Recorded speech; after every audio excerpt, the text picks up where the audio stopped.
say a business deal turned violent in Brooklyn Park with 3 people shot and 7 people behind bars. Rusty Ray spoke with police about what happened and how they're preparing for warmer weather and more people outside. Tuesday afternoon, Brooklyn Park police say shots rang out on Brookdale Drive as a group of people met to sell shoes to another group. It didn't go as planned, and shots were fired and 3 people were hurt. Police found 15 shell casings and suspects at homes nearby. While one officer was en route to the call, she noticed a vehicle that had a large smear of blood all the way up and down one of the doors. Pretty good clue that this might be involved. She picked up on that and was able to stop the vehicle as it pulled into a driveway in the 4900 block of Brookdale Drive. Turns out there was 2 shooting victims in that vehicle. Officers briefly chased and stopped a vehicle and arrested the driver, and police later made 6 more arrests. Police say none of the people shot were critically injured. It happened late in the afternoon on one of the first nice weather days of the year, and police say they are ready for the nicer weather to maybe bring about more crime. We've been planning for this. We've been talking about it. We've been making staffing changes to try to account for, what we are trying to predict. None of us have a crystal ball to know, but we certainly are making preparations and trying to reroute our staffing and resources to account for it. In case another afternoon erupts in violence the way officers say it did on Tuesday in an otherwise quiet neighborhood. In Brooklyn Park, Rusty Ray, CCX News. Inspector Faust says violent crime in Brooklyn Park is down over the past several months, something he attributes to prevention programs and targeted patrols on previously bad street corners. Representatives for local Cub Foods grocery workers are calling it a historic contract. The local union representing thousands of Cub Foods employees announced on Tuesday that a 2-year contract agreement was overwhelmingly approved. Workers have been preparing to strike last week before a deal was reached with Cub's parent company, United Natural Foods. The agreement includes wage increases of $2 to $3 more an hour by next spring. Workers had demanded raises, saying that supermarket profits soared while they endured a long pandemic. Today felt more like August 12th than April 12th. Experts say the northwest suburbs broke a weather record, reaching a high of 82, surpassing the previous high mark of 80 degrees. As Sarah Allen reports, after the snowiest winter on record, the warmer temps felt like a welcome relief to many. I wouldn't be surprised we get 84 or 5 out of today. If you need to be reminded, 82, so we broke the record. It was just 2 weeks ago when our weather looked like this. The April Fool's Day snowstorm dumped a wallop on the northwest suburbs. Yeah, that was a record snowfall year, 91.4 inches, so we broke the record for this area back into the mid-50s. There's still traces of our long winter. On Medicine Lake, there's still ice. But that's not deterring Minnesotans from taking full advantage of our warmer temps. We want to get a tan, and UV is good, so yep. Ice is melting, so ready for this. It's good weather, no bugs. From running to kayaking, people are looking to put the long winter behind them. Yeah, cherry dillies. I got an Oreo Blizzard. The Dairy Queen in Robbinsdale was a popular place to cool off. Got a car wash, got some ice cream. Hanging with the kids. Ice cream isn't the only thing people have on their minds. The warmer temperatures also have people thinking about grilling outdoors. The Birdtown Backyard by Walnut Ace Hardware in Robbinsdale is getting ready to open its doors. People are very excited to get outside and get the grill fired up for the season. Our grilling department really has taken off. Store manager Brian Dawson says they are eager to open and capitalize on the grilling-like weather. We've been working on this building for almost a year now. You might not want to do too much grilling come this weekend, though. It's going to be kind of chilly next week again, so got to take advantage. Spring is a reluctant visitor to Minnesota. I mean, you'll get days like this and then it'll turn, For now, the weather is glorious. This has been an amazing year. It's incredible. Sarah Allen, CCX News. Records says the warm-up should not increase flooding concerns in our area since much of our snow has been melting gradually. A shuttered Robbinsdale gas station will soon meet the wrecking ball to make way for a new coffee shop. City officials say demolition of the Robbinsdale oil building along Lakeland Avenue is expected to begin this week. Once that finishes, crews will begin work on the construction of a new Starbucks coffee shop. The 800-square-foot coffee shop will function primarily as a drive-through, but there may be limited outdoor seating. The Robbinsdale city planner says he thinks the Starbucks could open later this year. The Brooklyn Park Planning Commission this week will consider plans to move the city's farmers market location.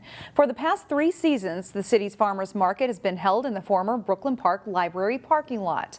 According to Parks and Rec officials, the site has challenges including parking issues. The old library site is also a possibility for a new fire station. The city is proposing to move the market to the North Hennepin Community College parking lot off of West Broadway. City documents show North Hennepin would be agreeable to the arrangement. The plan awaits final City Council approval. The city of Robbinsdale is looking at the possibility of planting edible fruit trees for public consumption. The idea for an urban fruit orchard came up during a recent City Council meeting. City Forester Stefan Pappas says the city is looking at possible planting sites and fruit tree species. I would prefer to see a lot of different cherries, like self-fruiting sour or sweet cherries, because you don't have to have a cross-pollinator with them. But, you know, different kind of apple varieties such as Honeycrisp, or there's a lot of different pear varieties out there that folks might like. The cities of New Hope and Osseo already have urban fruit orchards. Robbinsdale will host its annual Arbor Day celebration on April 29th with the tree planting at Lee Park.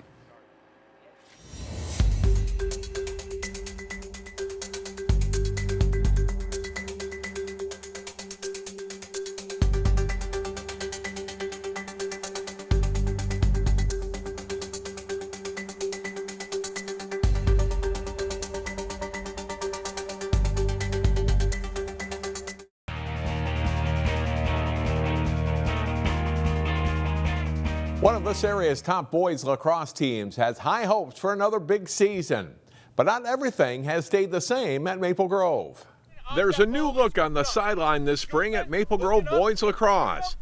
Kyle Ficken takes over as Crimson head coach after 8 seasons at Rogers. It's fantastic. I mean, the facilities are, top notch. We have a ton of really great players, a really deep team. So it's been great so far. And I think the whole team has been getting real used to the new coaches. There was a lot of nerves coming into this season with the new coaches, but everybody seems to be liking them. There's been no worries. With a new coaching staff comes new systems for both offense and defense. And so there's an adjustment period early on. It's going to take a little bit of work to kind of build that up and get that strong like what we had last year. But I think by the end of the season we'll be a top team. Maple Grove finished 14-2 a year ago and were co-champions with Centennial in the Northwest Suburban Conference. Crimson lost in the Section 5 final to eventual state champion Benilde St. Margaret's. Plenty of good talent from that team returns, including top scorer Rory Scanlon, who netted 34 goals a year ago. Ricky Peterson is another strong attack, and Tanner Brendan netted 23 goals last season. Joey Heisler and Jackson Bennett are among the top defensemen. And Hale Farniak is back in net. The senior played every minute in goal for the Crimson a season ago. This should be a very good team. We're very deep, especially last year with our sophomore and junior class. We have a lot of leaders and a lot of guys that can play and put the ball in net and stop the ball.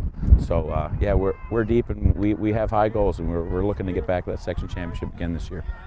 I think this team will be very good at keeping the ball out of the zone and not allowing shots in our defense. And I think we'll be very good at transition goals as well as just general offense. Tuesday marked the first outdoor practice of the season for the Crimson. And it's a quick turnaround for the team's first game. Maple Grove plays at Centennial in their season opener Thursday night. Baseball fields are still drying out from our snowy winter. Jay Wilcox has a preview of Champlin Park's baseball team. There was a little extra jump in their step at Champlin Park baseball practice Monday. After a seemingly never-ending winter, the Rebels had their first outdoor practice session. Yeah, we're all very excited. Get out of the gym, get out of the dome, get outside underneath the sun is great. We got out here right after school, and I could tell the guys had a little more pep in their step and a lot of smiles on their faces. It's a Monday, but I think the guys are pretty excited to be outside. We were cooped up in a dome and in the gym all last week and really this whole season so far. So the varsity baseball field isn't ready yet, but a turf soccer lacrosse marked field at the school did the trick. Yeah, it's a little bit different than dirt, but turf is just as good. It's like playing game reps. It's great. Obviously the lines are a little bit different, but it's dry and the snow's off it and it's clean, so it's going to work.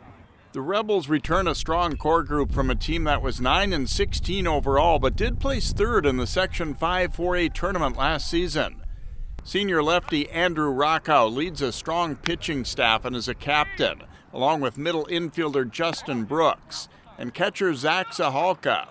They think this could be a pretty good season. We're probably bringing back a little more than half the guys, so we're bringing back a lot of experience plus a bunch of young talent, so I'm feeling really good about their team this year. I really expect us to win or to make it to state this year. Winning sections is probably our biggest goal, so if we can make it there, I'd say it's a good season for us. We got some guys coming back. Most of our infield or some pitching or catcher, it's coming back. Some of the young guys that are going to step in and help us out in the outfield are looking good, so I'm excited about this season. Like most teams, Champlin Park's already had to shuffle the schedule as they wait for fields to dry out. They can't wait for opening day. Jay Wilcox, CCX Sports. Thanks, Jay. That's all for sports. More CCX News after this. Find more prep sports games and highlights at ccxmedia.org and follow us on social media.